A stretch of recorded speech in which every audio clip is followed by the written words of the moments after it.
Hi, welcome. My name's Dan McCluskey, and this video is part of my series called Flipping the Script. Going to be responding to an article put out by a very popular balanced dog trainer, pictured here. Goes by the name of Gary Wilkes. The same Gary Wilkes who markets the concept called bonking dogs.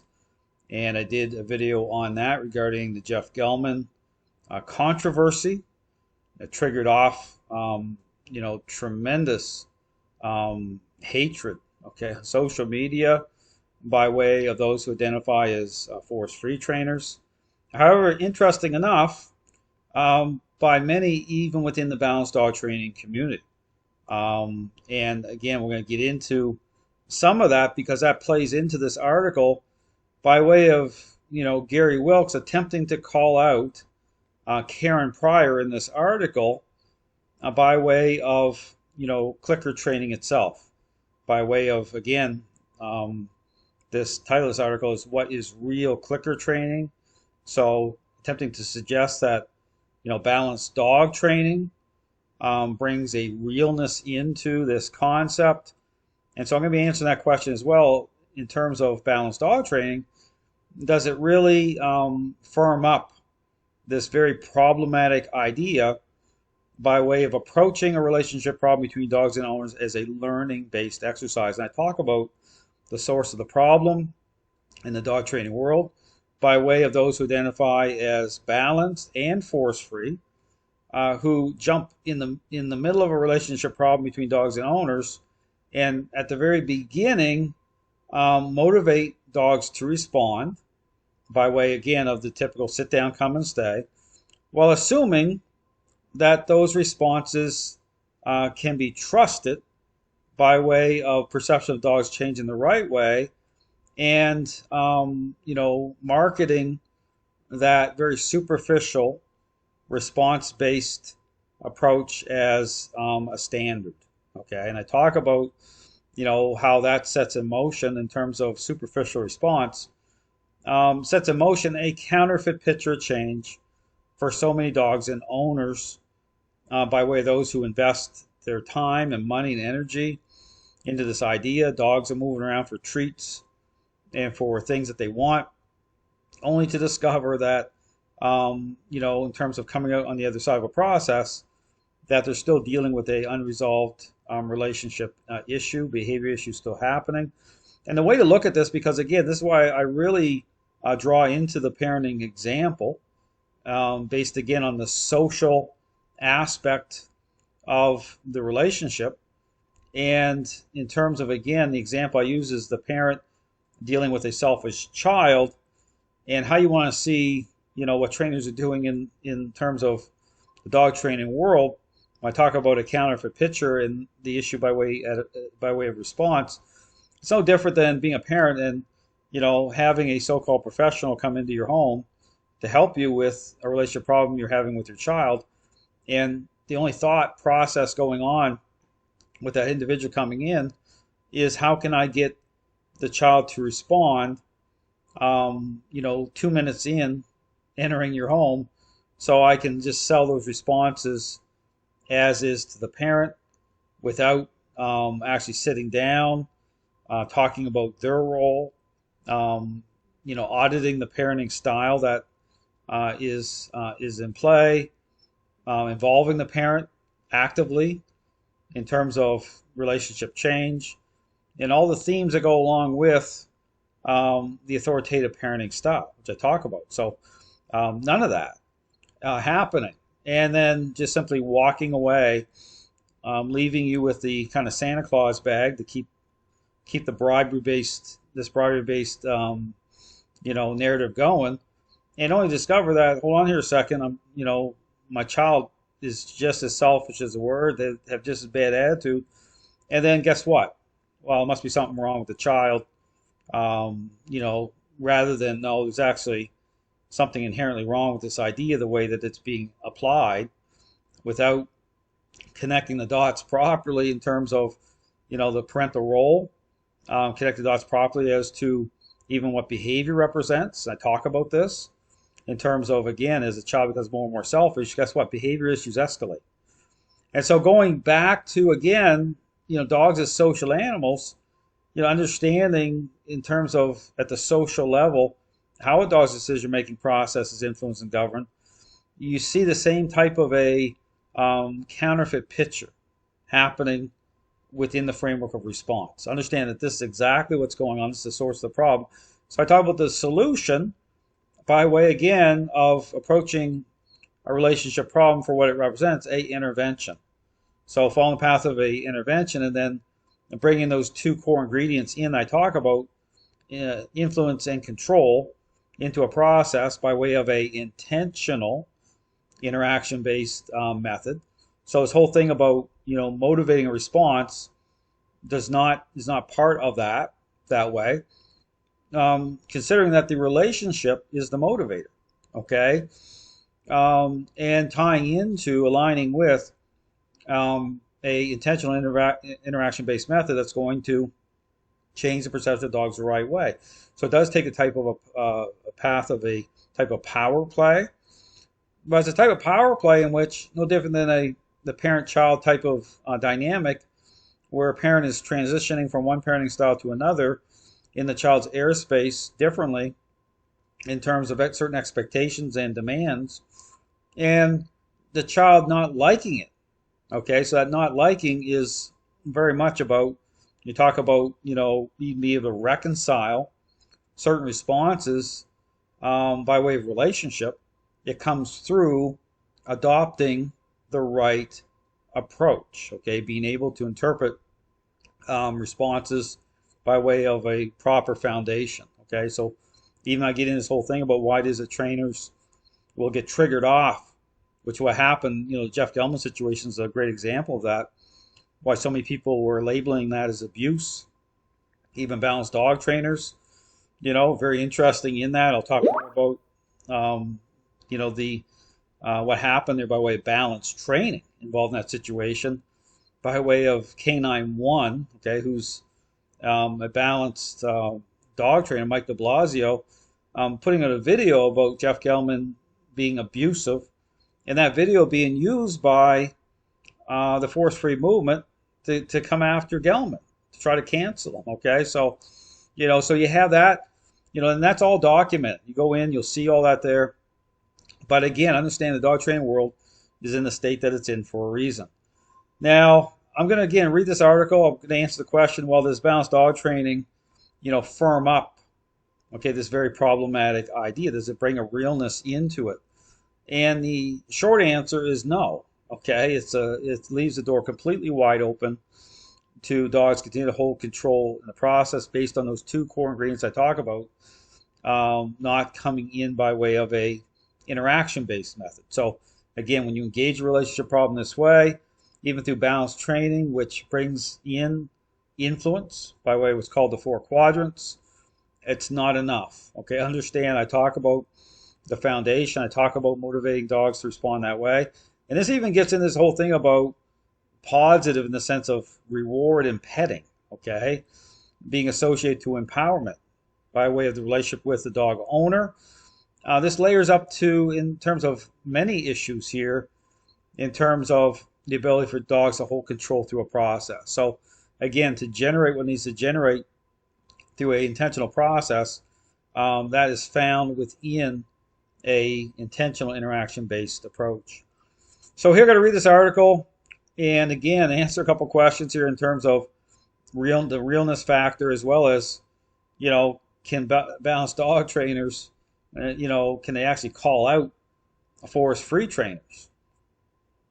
So it starts off here. So recently I gave a series of presentations at a dog behavior expo in California. One of the attendees was a recent graduate of an online dog training academy. She told me that after graduation she felt as if something had been missing, and that my presentation connected the dots and filled in the gaps. The critical missing element wasn't using a clicker or focusing on using almost exclusively positive means to shape and craft behaviors. Now I'm going to stop it here for just a moment, because here's the thing. When you see that word behavior, okay, brought into this superficial response-based approach, okay, it doesn't fit. Okay, how based again on at a superficial level, based on the responses that are being set in motion, the way they're being set in motion. This word is being used, and this happens to not just balance trainers but force free as well. They use the word behavior in terms of, here it says shaping and crafting behaviors. Well, in terms of the framework of what represents change to these trainers, in terms of the sit down, come and stay, they're using this word in conjunction with certain responses that don't even represent whatsoever that the perceptive dogs are even changing. Okay, based on the fact that those two core ingredients I talked about, influence and control, are not part of the process the way I described. Okay, so what's happened here is dogs are simply moving around, going through the motions, responding for treats and what they want. So you can get a fantastic sit down, come and stay. Happens all the time, okay? And the dog will look very agreeable, but perceptive dog's not actually changing. And this gets into this issue too about when we talk about the context of agreeableness. Okay, even by way of certain concepts, how they're applied, such as counter conditioning, and the themes that attach to the concepts, based again on those two core ingredients I talk about, influence and control, being absent from this process. The themes I talk about that align with certain concepts are bribery, accommodation, and negotiation. Okay, understand those are the themes in play. And so, just like you can get a selfish child to, come into agreement with getting along in a certain environment for a certain period of time, based on, as a parent, say, bribing the child that, hey, listen, if you play nice for the next hour, you're going to get the brand new Xbox game that just came out. So yes, you can elicit agreeableness, you can generate a response a certain way, but doesn't mean, whatsoever that the relationship's actually getting better based on, again, the themes that are in play. Okay, it's application and based on relationship. Okay, and again, I use the ice cream truck example. You can find that in my video content where I use the example of a selfish child getting an ice cream but not getting the sprinkles, and parents saying no, and the child having a massive meltdown, no pun intended, outside the ice cream truck on the ground rolling around, and an onlooker just looking at what's happening, and again trying to look at cause and effect, will just assume that the parent must have physically struck the child. Okay, not being able to actually, not having even the information, not being able to understand it's actually the reason for that reaction is based on relationship. Okay, the child's actually a spoiled brat. And so same thing holds true in the dog training world. When you see certain reactions happening with dogs, with those core ingredients, as part of, say, a interaction, most trainers are not able to reconcile properly, okay, those reactions.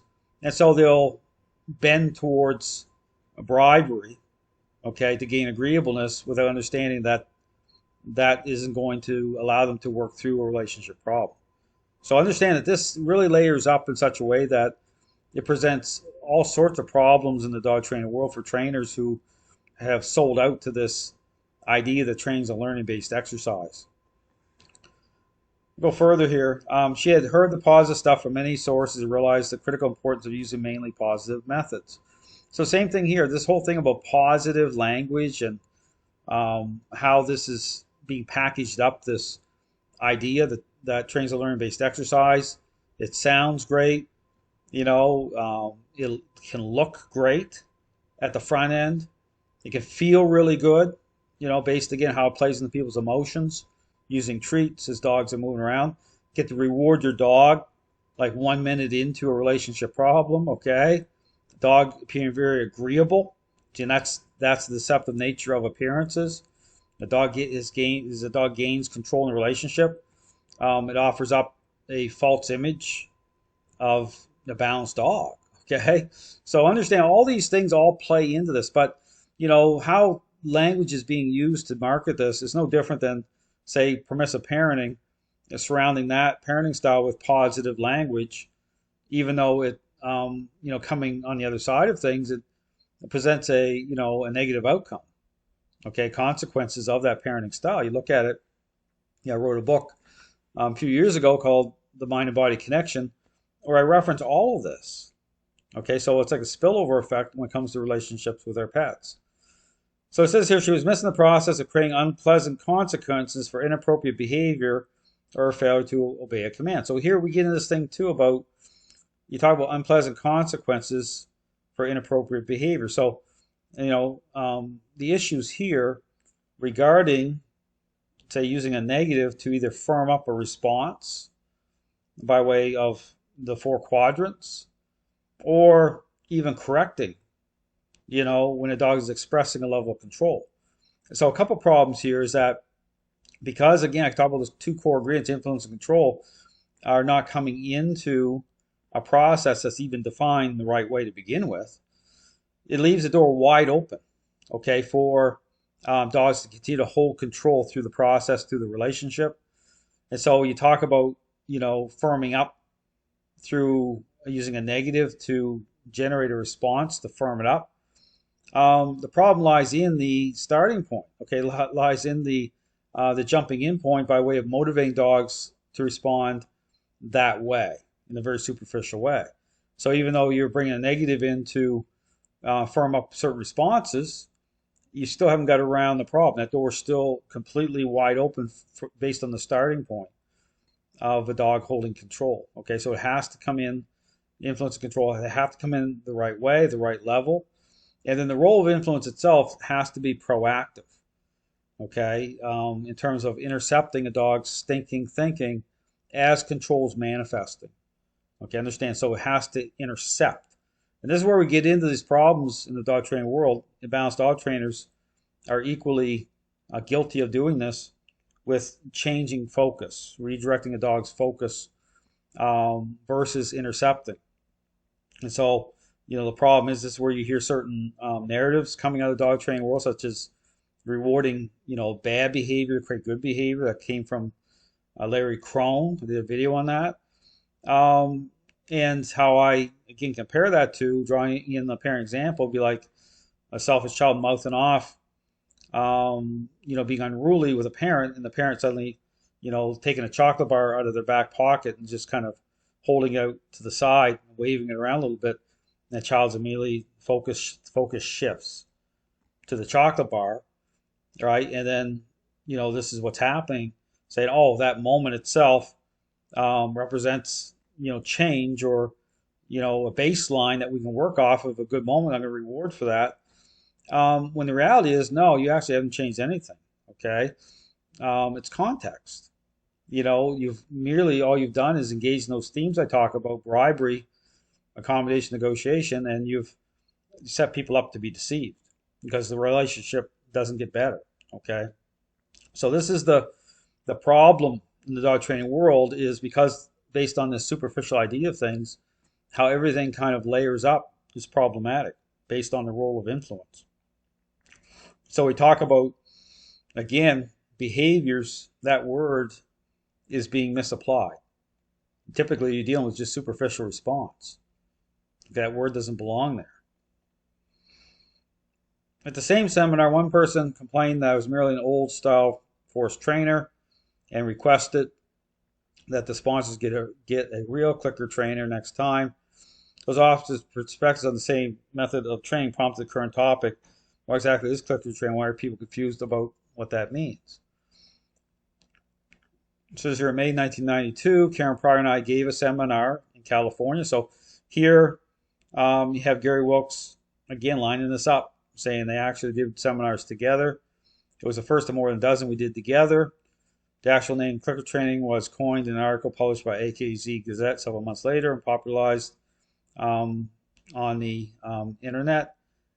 At the time of the seminar, I'd already clicker trained 1,000 dogs over a period of 5 years.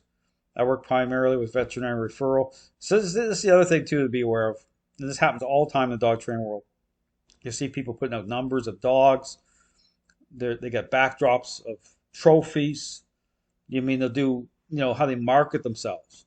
But the problem here with stuff, with how things are used or, everything's kind of exploited nowadays in dog training. We'll try to market this idea is once you understand that the whole basis for change here, in terms of, of discerning perception of dogs actually changing with those core ingredients I talk about, is totally lost or is happening at a level in which it's not intentional, where it's not predictable. Okay, so it does happen. This is where you get into this whole, I talk about the totality of the relationship in terms of how you're interacting with the dog, your personality type. Certain things will play into this, which trainers are not even considering. So it's basically, what it means is it's kind of like when someone puts out certain numbers, I would be very cautious, because what levels these dogs are changing. When you really see the problems where this ideology gets exposed, the underbelly of it is dogs that I call the 1 percentile dogs. Dogs have hit the aggressive level. So a video I did on, you see the Danny Wells situation, video I did on that really speaks volumes, that really shows it. You'll see, the other situation, Tom Davis, showing how, again, in terms of just the confusion with, how you're interacting with dogs. You see that issue about allowing dog express control. He gets redirected on. So you'll understand, you'll see this more so with dogs that, but those are the dogs that get wrote off. Okay, understand there's always, with this stuff, there's always the out. The out meaning that there's always a way out for these trainers to try to blame the dogs as the problem. Understand this is a culture.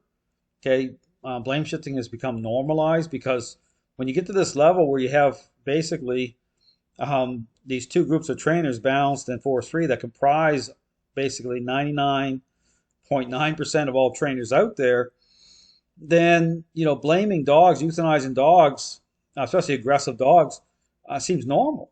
It's not normal by way of understanding a process, and again, I talk about these two core ingredients with both revealing and the ability to change.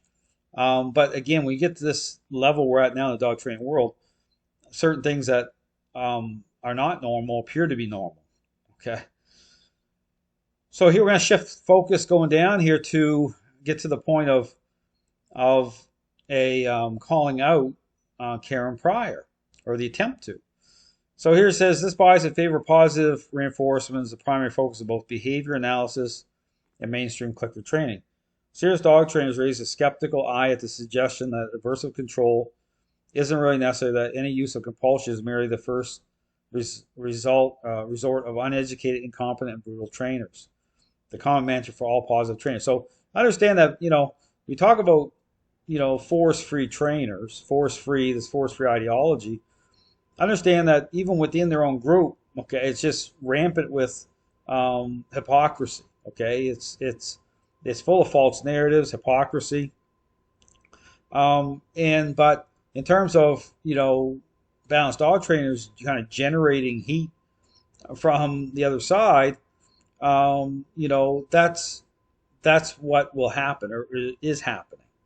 Okay, because it's this kind of all or nothing mentality where it's like, this, and again, you'll see this through a video I put out by way of, a balanced trainer going on Good Morning Britain, and getting challenged at a certain point of that interview, when he's talking about using the remote collar, Jamie Penrith, a remote collar for some dogs for their safety if they run out onto the road, and the other individual from Dogs Trust, who's anti-remote collar, at that moment saying, hold on here a second, we show very clearly you don't need to use that device.